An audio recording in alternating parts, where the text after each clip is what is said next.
Bueno, hermanos, bendiciones, sean todos bienvenidos esta noche a un mensaje el cual seguramente va a transformar la vida de cada uno de nosotros al darnos cuenta de que Dios nos ha llamado de Lodebar a el palacio. Hemos estado hablando acerca de la mujer llamada Ana en el libro de Samuel. Y quiero refrescarles un poquito de lo que vimos el jueves pasado, porque curiosamente el Señor me ha llevado en mi lectura bíblica diaria a Primera de Samuel. Y estuve ahí viendo el capítulo número 2 y viendo detalles, y pude darme cuenta que Ana pudo gozar, disfrutar de la bendición de Dios después de haber derramado su corazón en el templo, como lo hacía cada año. O sea, podemos darnos cuenta en el capítulo número 1 que era costumbre visitar el templo año con año, porque en la antigüedad así era, solo se iba una vez al año. Espero que no tome esa costumbre usted. Cabal, hoy tocó. Entonces, esa costumbre de visitar al templo muchas veces a nosotros nos impide poder disfrutar de la gloria de Dios, por ejemplo. O sea, nos acostumbramos a culto jueves, culto domingo, leer la Biblia de vez en cuando, escuchar un sermón por la radio, una alabanza que nos toca ya de vez en cuando, y nos acostumbramos a eso. Y se vuelve algo monótono en nuestra vida. Y lo monótono se congela, se enfría. Es por eso que esta mujer, a pesar de que año con año visitaban el templo, había llegado el tiempo de que ella pudiera derramar su corazón. Yo le pregunto, si Ana hubiese hecho eso 2 años antes, 3 años antes, 4 años antes, se hubiese ahorrado todo ese tiempo de angustia, de dolor y de molestia, como la irritaba esta mujer llamada Penina. Entonces, en el capítulo número 2 de Primera de Samuel, vemos que hay un cántico llamado el Cántico de Ana. Después de haber disfrutado de la respuesta de Dios en su vida. Pero en el Cántico de Ana hay un versículo que me llamó mucho la atención, porque no solo se encuentra en Primera de Samuel, sino que también se encuentra en un salmo. Y en Primera de Samuel, capítulo número 2, versículo número 8, dice lo siguiente. Dice: Él levanta del polvo al pobre, y del muladar exalta al menesteroso, para hacerle sentar con príncipes y heredar un sitio de honor, dice la palabra de Dios. Muy interesante, porque estas mismas palabras en Oseas, fíjese que Oseas dice que mi pueblo perece no por falta de oración, ni tampoco de ayuno, sino por falta de conocimiento. Y esta pequeña porción o este pequeño versículo me da a entender a mí que Ana de alguna manera conocía las Escrituras, porque ella está citando el Salmo 113. Y quiero que me acompañe. Luego vamos a regresar a Primera de Samuel capítulo 2. El Salmo 113, mis queridos hermanos, es parte de lo que se conoce, o los estudiosos lo conocen, como salmos de Jalel. O sea, en los salmos encontramos 3 colecciones llamadas de Jalel. ¿Y qué es Jalel, pastor? Jalel significa oración. Desde el Salmo 113 hasta el Salmo 118 son los salmos de Jalel de Egipto. Estos salmos de Jalel de Egipto son nombrados de esa manera porque se asemejan mucho al sufrimiento del pueblo en Egipto y cómo Dios los liberó. ¿Quién escribió el Salmo 113? Pues hasta el momento no se ha llegado a una conclusión quién lo escribió. Unos dicen que fue Ezequías, después de que llegó el profeta y le dijo: mira, alista tu casa porque te vas a morir. Y él se lloró amargamente, recostado en una pared, y le dijo al Señor las palabras siguientes: recuerda cómo he caminado yo delante de ti durante todo este tiempo. Y Dios cambió de parecer y le dijo: voy a añadir 15 años más de vida. ¿Por qué es interesante lo que le estoy comentando? Ya va a ver que todo esto va enlazado, porque a Ezequiel le dijo al Señor: recuerda cómo yo he caminado delante de ti durante todo este tiempo. Y el otro probable escritor fue David, el cual todos sabemos que David está escrito que fue el hombre conforme al corazón de Dios. David fue un asesino, fue un adúltero, fue todo lo que usted quiera, pero la Biblia dice que fue un hombre conforme al corazón de Dios y que probablemente escribió este salmo en muchas de las batallas que él tuvo y que Dios lo liberó. Entonces, aquí nos vamos a encontrar con una discusión teológica tremenda. Esta es solo la introducción. Hoy creo que de un solo vamos a hacer la preparación porque esto está largo.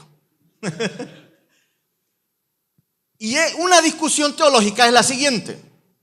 Unos dicen, o unos creen, o algunos llegamos a pensar que Dios formó toda la creación, que Dios hizo al hombre, hizo a la mujer, hizo a los animales, hizo todo lo bonito y bueno, como lo dice Génesis, pero que lo hizo y se fue al trono.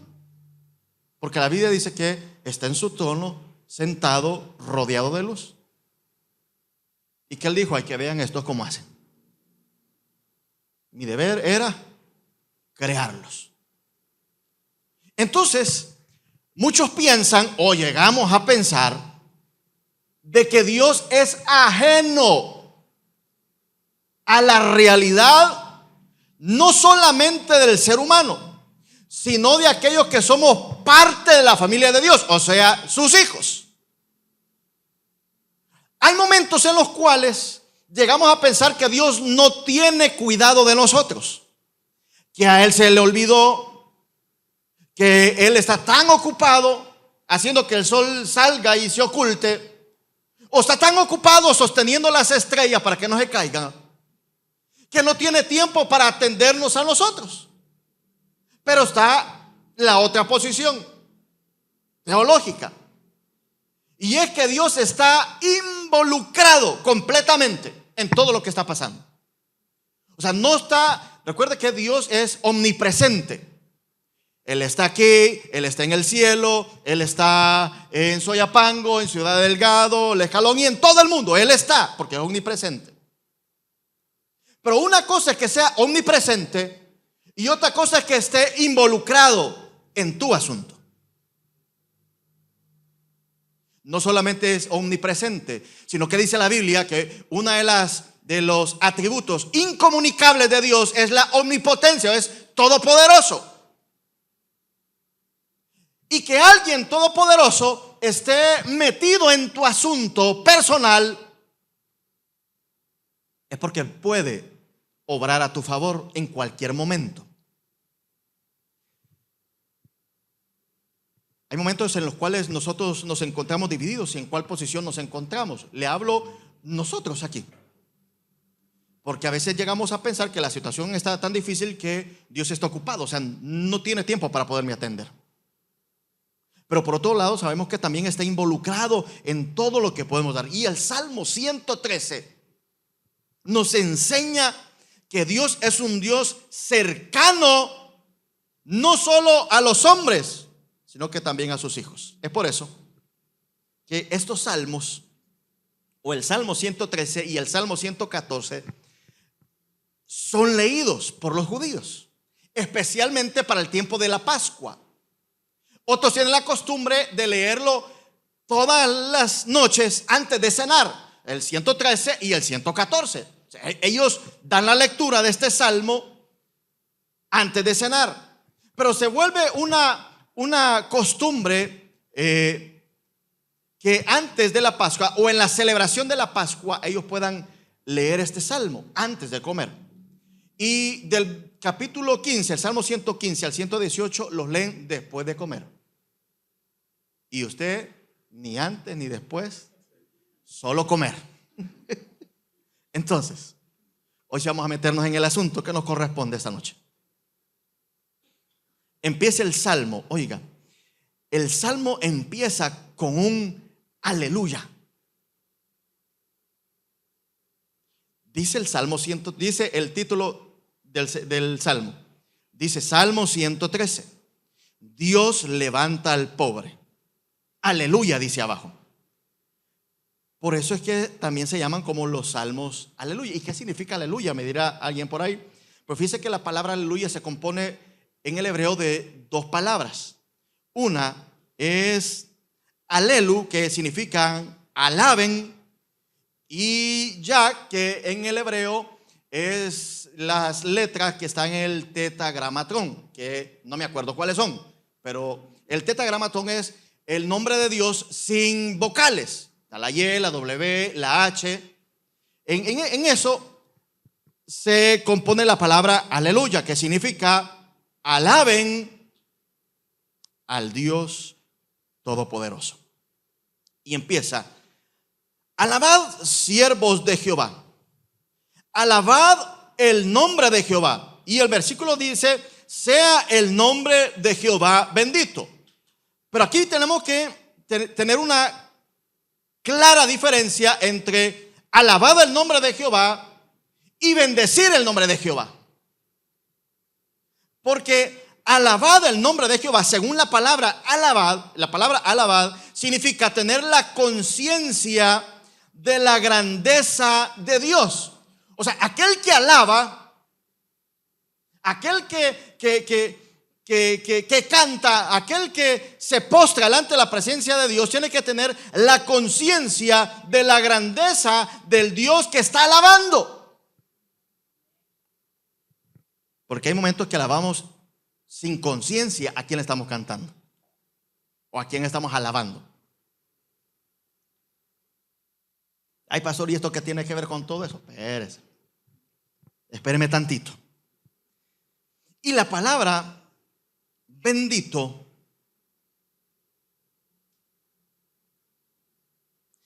la palabra bendecir a Jehová no solamente tiene que ver con una simple alabanza, sino que la palabra bendito, entre su significado, lleva intrínsecamente ahí metido compactamente el acompañamiento de Dios al ser humano. ¿Cómo así pasó? Jesús dijo: donde hayan 2 o 3 reunidos en mi nombre, ¿qué dijo? Ahí voy a estar yo. O yo le pregunto, ¿tiene usted conciencia de que Él está aquí? Y la palabra bendito es no solamente tener conciencia, sino la seguridad de la cercanía del Dios eterno con un ser tan pequeño como es el ser humano. Entonces, ¿por qué bendecir el nombre de Jehová? ¿Por qué alabar el nombre de Jehová? Porque dentro de la palabra bendecir el nombre de Dios es como la unión entre los dos mundos. Y no es el nombre de la película, sino que el mundo espiritual y el mundo terrenal. Ana sabía esto. Por eso es que cuando Ana fue, sabía que algo iba a cambiar inmediatamente. Y fíjese, el versículo 5 del Salmo 113:5. ¿Quién como Jehová, nuestro Dios, que se sienta en las alturas? Y el versículo 6 dice que se humilla para mirar en el cielo y en la tierra. O sea, ¿quién podría ser alguien tan capaz de humillarse tanto para tener cuidado de nosotros? Por eso es que Isaías, cuando habla de Jesús, el Hijo de Dios, dice lo siguiente: y me preparaste cuerpo para poder venir y hacerse un hombre como cada uno de nosotros. O sea, cuando Dios está entremetido en el asunto, Él no escatima ni tiempo, ni hora, ni poder para poder cambiar las cosas. ¿Por qué? Versículo 7. Y estas son las palabras de Ana. Él levanta del polvo al pobre, y al menesteroso alza del muladar, para hacerlo sentar con los príncipes de su pueblo. El que hace habitar en familia a la estéril, que se goza a ser madre de muchos o de hijos. Cuando el Salmo 113 cierra con el versículo número 9,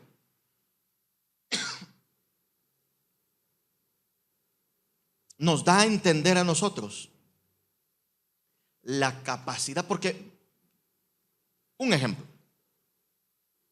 que Dios levante a alguien del polvo y lo siente con príncipes, o sea, que Dios prospere a alguien que dormía en la calle y hoy tiene un buen trabajo y una gran empresa, probablemente podría ser normal. Porque un hombre que puede andar en la calle, puede trabajar mucho, puede prosperar y puede progresar en la vida. Pero ¿qué tal un estéril?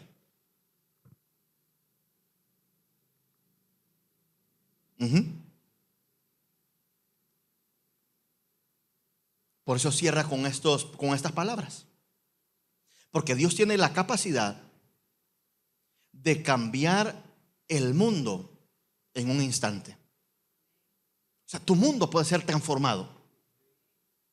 Tu realidad puede ser transformada. Mi realidad puede ser transformada. Hoy fui a dejar a los niños al colegio, como lo hago cada jueves, que es el día que descanso. Y cuando venía de regreso, escuché una alabanza que pusieron en la radio, que probablemente ya la había escuchado muchísimas veces. Y vine y la busqué en YouTube, y mientras seguía manejando la volví a poner. Y en ese lapso, quizás de unos 10 minutos en lo que yo llegaba a la casa, me quebré totalmente. Porque la alabanza dice que tan solo con una orden de Dios, es un brasileño que la canta, brasileño de verdad, con una orden que Dios dé, con una palabra que Él diga, todo puede cambiar. Pero ¿por qué Él no dice esa palabra? ¿Acaso Dios es mudo que no puede decir la palabra? ¿O acaso Él ignora que Él, diciendo una palabra, nuestra vida puede cambiar? ¿Por qué Dios no dice esa palabra en tu vida? ¿Por qué no la dice en mi vida? ¿Por qué no la dice en la suya? ¿Por qué queda callado? ¿Por qué no lo hace? Si simplemente basta una palabra de Dios para que todo cambie. Pero ¿por qué bendito no lo dice? ¿Por qué no lo expresa? ¿Por qué no dice cuando fue la creación, Él dijo, sea la luz, y la luz fue? Separó las aguas de la tierra y así fue. Pero ¿por qué en muchas ocasiones a nosotros nos cuesta tanto como a Ana, que constantemente iba al templo una y otra vez, cada año iba, presentaba sacrificios, servía, pero nunca derramó su corazón delante de Él? ¿Y qué es lo que sucedió? Pues vea lo que sucedió. Hoy se vuelva conmigo a 1 Samuel, capítulo número 2, versículo número 8. ¿Qué es lo que sucede? ¿Cuál es la acción? Cuando Dios habla, ¿cuál es la acción? ¿Qué es lo que sucede? Primero dice, Él levanta, porque nadie más puede levantar. Si tú estás esperando que un pastor te levante, que tu jefe te levante, que un familiar te levante, te vas a morir esperando. Porque solo Dios tiene la capacidad y el poder para levantarte donde quiera que estés. No, es que fíjate, pastor, que yo estoy esperando el negocio de mi vida. Brother, voy a tomar agua porque esto está duro. Llevo años esperándolo yo también. Porque el único que tiene la capacidad de levantar al hombre es Dios. Hoy tuvimos una reunión. Estaba mi esposa ahí acompañando. Y una señora, pero tan sencilla. Y le decía a mi esposa, si es que yo esto antes ni lo entendía. Yo no sabía qué era esto. Frustrada viendo lo que tenía que aprender y ella decía que no podía. Hoy voy a hablar con ella, enseñando lo que ella nunca entendía. Entonces, Él levanta. Lo déjeme ver la hora. No, bien, como 5 minutos han pasado. Él levanta. Oiga, ¿de dónde? Del polvo. ¿Sabe que la palabra polvo significa desmenuzado? Yo no sé si alguna vez te han desmenuzado en la vida.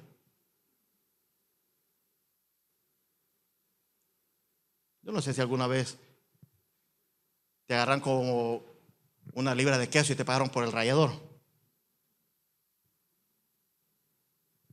Yo no sé si alguna vez en la vida te has sentido desmenuzado. Si te han dejado como escombros, que no dejaron en pie, pero ni siquiera nuestra dignidad, sino que desmenuzado completamente. Entonces, no importa lo bajo que tú hayas caído, lo desmenuzado, tu vida puede estar llena de escombros ahorita que no hayas ni cómo hacer. Pues dice la Biblia que de ahí levanta el Señor al pobre. Y la palabra pobre no es únicamente aquellos que económicamente no tienen la capacidad para poder salir adelante. Porque en las bienaventuranzas Jesús dijo: bienaventurados los pobres ¿de qué? De espíritu. Entonces hay otra pobreza. No solo es una pobreza en el bolsillo, sino que hay una pobreza en el alma. ¿Qué hace la pobreza en un ser humano? La pobreza en el ser humano lo frena, lo obstruye, lo ciega y lo inhabilita. Muchas veces nosotros, al ser desmenuzados, ocurre lo mismo. Y dice que Él levanta del muladar. Y fíjese que el muladar, y le iba a preguntar al pastor, le iba a escribir para preguntarle si el muladar era el lugar donde guardaban las mulas, porque yo pensaba que eso era. Pero fui a la mansa burros y vi que el muladar era un basurero. O sea, no era donde guardaban las mulas. El muladar era el lugar donde se desechaba el estiércol. ¿Y cómo está, vos? Hecho estiércol. ¿Ya has escuchado eso? ¿Ya lo ha dicho? Estoy ocupando la Biblia, no se preocupe. No me lo vaya a editar, hermana Graciela, porfa. O sea, el lugar del estiércol, la Biblia dice que él y del muladar exalta. O sea, ya no ocupa la palabra levantar, sino que ocupa la palabra exalta. Porque no es lo mismo estar en el polvo que estar en el lugar del muladar. ¿Aló? O sea, no es lo mismo que usted esté hecho pedazos, hecho escombros, que esté en el estiércol. ¿Está conmigo? No es lo mismo. Es por eso que cuando Dios le puso a David y le dijo: miren, búsqueme de la casa de Saúl a alguien que yo pueda ayudar, y van a ver Mefiboset, y estaba, dice la Biblia, que estaba en Lodebar. Por eso el título del sermón: de Lodebar al palacio. Porque Lodebar era esto: una tierra de miseria y de dolor, dice la palabra de Dios, donde reinaba la maldad y la miseria era realidad. Eso lo dice la alabanza. Entonces, oiga, una palabra. ¿Por qué mandaron a llamar a Mefiboset? Y a nosotros no nos llaman, pues. Ni por WhatsApp, ni por llamada directa, ni por correo electrónico, ni por Telegram, ni por TikTok. No cae. Y dice: para hacerles sentar con príncipe. Fíjese, el 8 dice: lo va a levantar, lo va a exaltar, o sea, le va a dar honra, porque la exaltación tiene que ver con honra. Y después que lo levanta, lo va a sentar. Es como que yo le dijera: mire, hermano, levántese, va y vuelve a sentar. ¿Por qué Dios primero lo levanta, lo exalta y después lo sienta? Porque el sentarse en un lugar de privilegio conlleva honra. El sentarse adelante en unas iglesias es de honra. Cuando yo me congregaba en el Taber, para poderse sentar en la primera línea tenía que pagar como 15 bolas.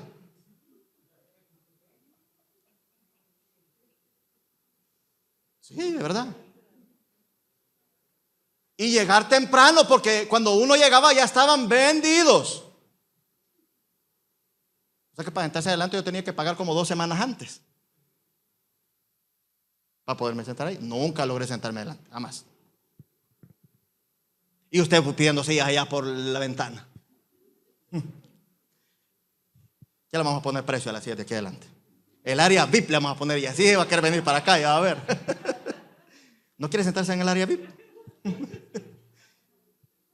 Entonces dice que sentarse con príncipes y heredar un sitio de honor. Ok. 8 y 6.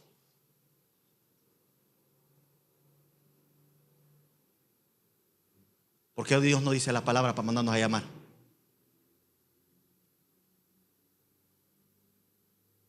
Yo le pregunté al Señor. Porque hay quienes en la Biblia dice Dios: y se acordó Jehová de fulano. Mefiboset, no, ¿cómo se llama? Hay uno que hizo una oración que solo para esa oración, y le dice: si tan solo Jehová me bendijeras. Jabes. Y no se vuelve a mencionar a Jabes más en la Biblia. Un versículo se menciona, y Dios le dio todo lo que le había pedido. Dios se acordó de la esposa de Abraham. Dios se acordó de Ana. Dios se acordó de Jacob. ¿Qué hay que hacer para que eso pueda suceder? Le mencioné a Ezequías y a David. Porque cuando Ezequías se le fue enviada la palabra que preparara su casa porque se iba a morir, entonces él quedó hecho ruinas. Se destruyó completamente todo. Pero se volteó y buscó el nombre de Dios. Y le dijo: acuérdate cómo he caminado yo delante de ti todo este tiempo.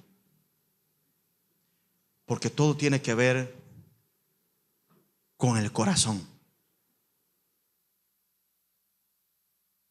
¿Por qué Ana tuvo que esperar mucho tiempo para que el hijo le fuera dado? Muy probable. Porque la Biblia dice en el capítulo número 1 que Penina la molestaba, la enojaba y la irritaba. Y que eso creó en Ana un corazón lleno de envidia, porque decía, es que a Penina le han dado hijos y yo no tengo. Entonces es probable que en ese proceso de demolición de nuestra vida, tú hayas guardado algo en tu corazón que no tiene que estar ahí. Ana albergó una envidia, dolor, resentimiento y todo lo demás que usted pueda ver. David, un hombre conforme al corazón de Dios. ¿Qué sucedía cuando David cometía un error? ¿Qué sucedía cuando David pecaba? Inmediatamente David se volvía a buscar a Dios, a descargar lo que había en su corazón. Así que yo esta noche quiero despedirme de aquellos que nos han sintonizado a través de todos los medios sociales de nuestra iglesia llenos de amor, para que si tú albergas algo en tu corazón de todo aquello que te derrumbó, tú puedas encargarte de que todo eso pueda salir, porque es muy probable que Dios no diga la palabra aún porque no has querido sacar lo que hay en tu corazón. Que Dios te bendiga y espero que podamos estar juntos aquí en nuestra iglesia muy pronto.